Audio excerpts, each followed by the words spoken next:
Hello, this is Grandpa Snippets again. It's number 15. Um, I started a drawing on this cardboard you can see, and I want to add just a little bit to it right now. Just make it just a little broader.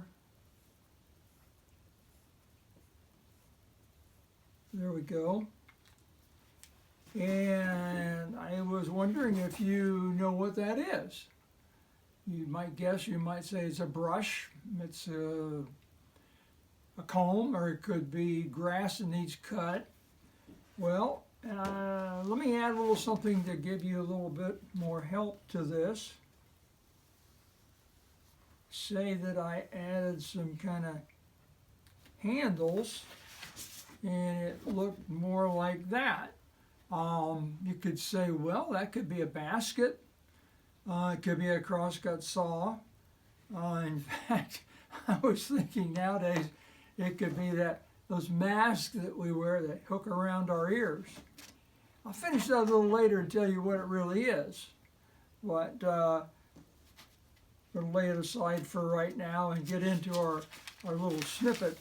In snippet number 2, I had talked to you about prayer, how God taught me as a little boy that He listens to prayers and answers prayers. And that's when I prayed for the candy. And there was such detail in how it all worked out that even as a 3-year-old, that I remember that the things that happened had to be because God brought them together at the right moment. I want to tell you a second candy story. Now, I didn't pray about this candy. I really didn't. I just decided I wanted the candy, and I had a plan on how I was going to get it. I was probably a year older at the time, 4 years old, and I knew where you got the candy. You went down to the local village a few miles away, and you got it at the corner store on the square, and they had these big candy jars, and you would reach in and get whatever candy you wanted, put a little paper bag, and I wanted some candy. So I don't ever remember thinking how I was going to pay for it. I just had a plan how I was going to get to the store and get the candy. Now, to let you better understand a little bit about this story, I need to show you a map. This is a map of where we lived, where the store was, and the route I had to take. So that's what this is all about. We lived in the farmhouse right at the top of this upgrade hill. It wasn't that steep, but it was a hill. And this is where we lived. I remember the side porch specifically, and the driveway that went beside the house. Down below here was my grandmother's house, and that is where basically I had my first prayer for candy, right back here where the creek ran by, and I stood there that afternoon and prayed for candy. And if you want to see what the story's about, go to snippet number 2, and it'll tell you how it all worked out, and the next day, God, miraculously, I got candy. Well, this is a different story. So if I follow the road from my grandma's house, up past our house, and I go up, and it's not that steep a hill, but it was a grade, and up and around through the past this wooded area, which was back from the road a little ways.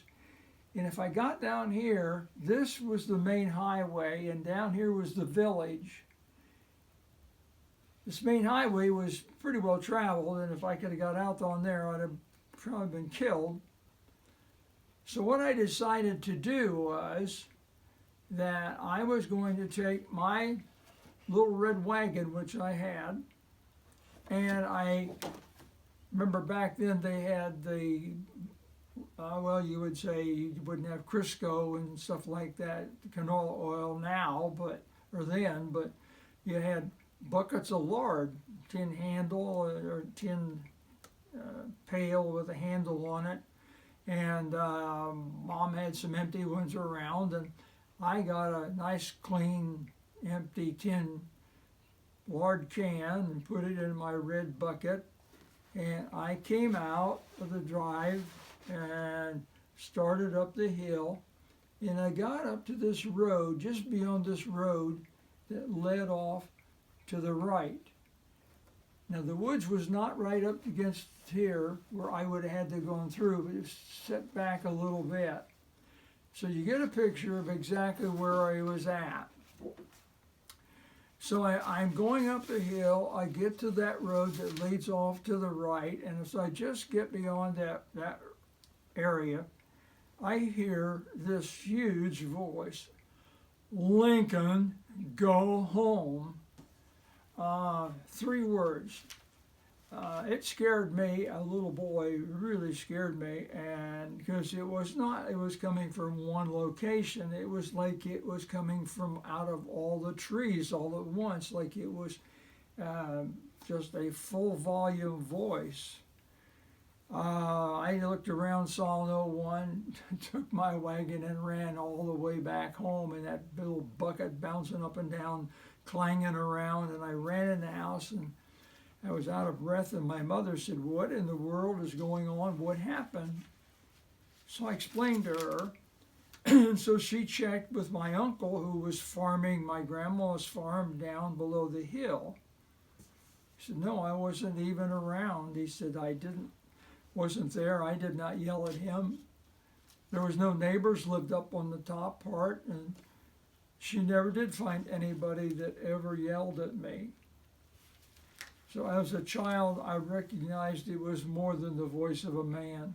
It really was. It was volume coming out of the trees. And so I've never heard God speak out loud to me, but if he ever did, that was the time that he did, to keep me from going to the highway and getting killed. But I've heard God speak to my heart daily. Over the years, as I've grown up and needed direction in my life, God speaks to us. He directs us inwardly and tells us the direction and plans he has for us and how he wants us to go. Someone said, "I didn't see God today." Well, the wise answer that came back was, "Well, were you looking for him?" Sometimes we don't see God in our lives accomplishing or directing us. We're not looking for him, but he is there. I like this picture, which I cut out of the comics about 2 months ago. I went over close if you can see it. Family of 4 kids and mom and dad, and one of the children is saying, "It's beautiful. I hope God does a rerun tomorrow." Beautiful sunset, beautiful sunset. And she hoped God did a rerun tomorrow. God speaks to us in many ways. He speaks to us through his creation, and he speaks to us through our spirit. Someone has said the Jewish people have a saying that when they get up in the morning and they see the sun come up and see the beautiful sunrise, and they say, look, he did it again. God is always there doing things again. He was there when we were conceived. We became a living soul or being.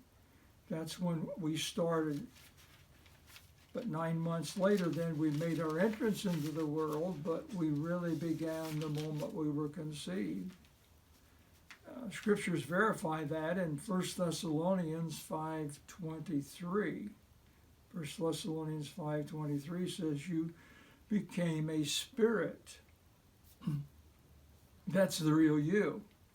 A lot of you remember your grandma and how her body wore out and weakened and couldn't go any further. And we laid the body to rest in a grave in the cemetery. But the real grandma She went to be with the Lord. Her spirit, her real, was clothed with a new body that was fit for heaven. She was clothed with a new body. So while we're on earth, God speaks to our spirit.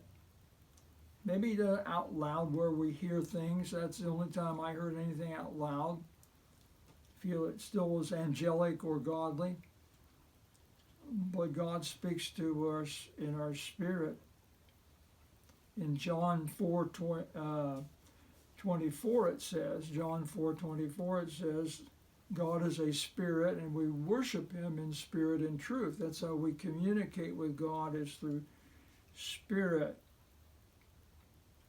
So what I heard as a little boy on that country road that warned me of danger, I remember. But I can take you to many places in life, in many instances, and many occasions where God has talked to me, spoken to me into my spirit. It was always clear, it was always concise, it was not confusing. The big question of the whole thing was, well, would I going to listen to his direction, to his way he wanted me to go in life? For we still have a free will. We can still do what we want. He respects us. He does not force us. So to follow him. I appreciate what his word that he has left us to read in Proverbs chapter 3, beginning at verse 5. Proverbs 3, beginning at verse 5. Trust in the Lord with all your heart, and lean not unto your own understanding. In all your ways acknowledge him, and he shall direct your paths. Be not wise in your own eyes. Fear the Lord and depart from evil. It shall be health to thy navel and marrow to thy bones. Honor the Lord with the substance and with the first fruits of all thine increase. So shall thy barns be filled with plenty, and thy press shall burst out with new wine. My son, despise not the chastening of the Lord when he's speaking to you. Neither be weary of his correction when he's correcting you. And he's got a path he wants you to follow, which D.L. Moody said, let him control your life. He can do more with it than you can. It says, for whom the Lord loveth, he correcteth, and even as a father the son whom he delighteth in. Happy is the man that findeth wisdom, and the man that getteth understanding. We get understanding from the direction of the Lord. So, God is full of wisdom and knowledge and knows the future, and he has your best interest at heart. Let me give you 3 examples. They're all connected, but all 3 together, of how God talked to my spirit. Now, we want to take a look real quick and say, okay, what is that picture that you are finishing? Let me finish it for you. First of all, we have what looks like a basket or a crosscut saw or something. But I quickly, with just a few strokes, can show you something different about this picture.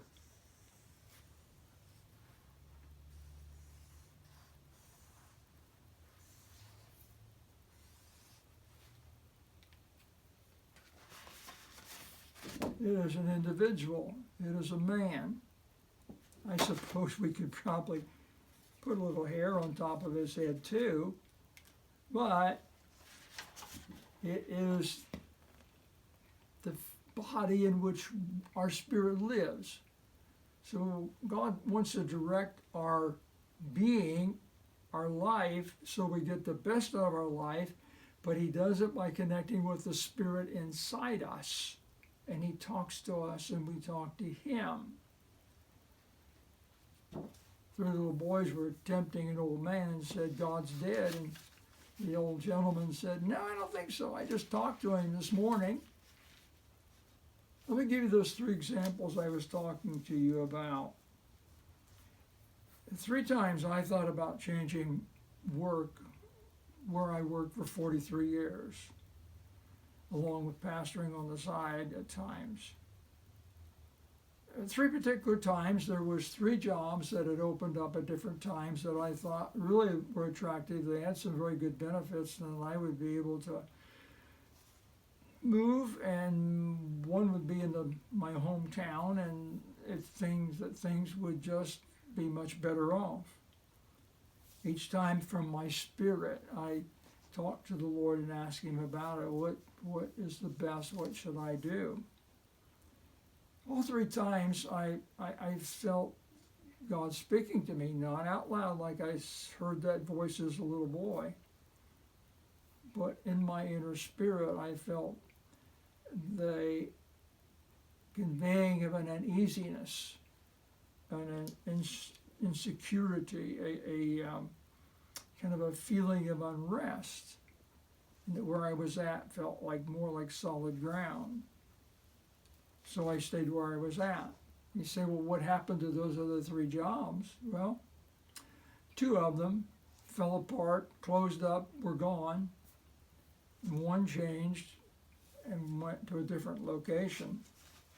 So as I look back across it, God always had my best interest at heart. And then to put the full picture into focus was that later when Shirley, your grandma, became ill and needed so much physical attention and different things, that the benefits that I had built up and was earning at where I was at was exactly what I needed at the time for the many years to take care of her. Plus, as I pastored, it gave me the opportunity for the freedom that I needed to do that, which I probably would have not had from the other jobs because of the people that I were under gave me that freedom. So I could give you a lot more illustrations, but that ought to suffice to say that I know God talks to us. So I would say look for God. He is there. Keep your spirit sensitive to His Spirit. He'll speak to you. He will. You will know He's speaking.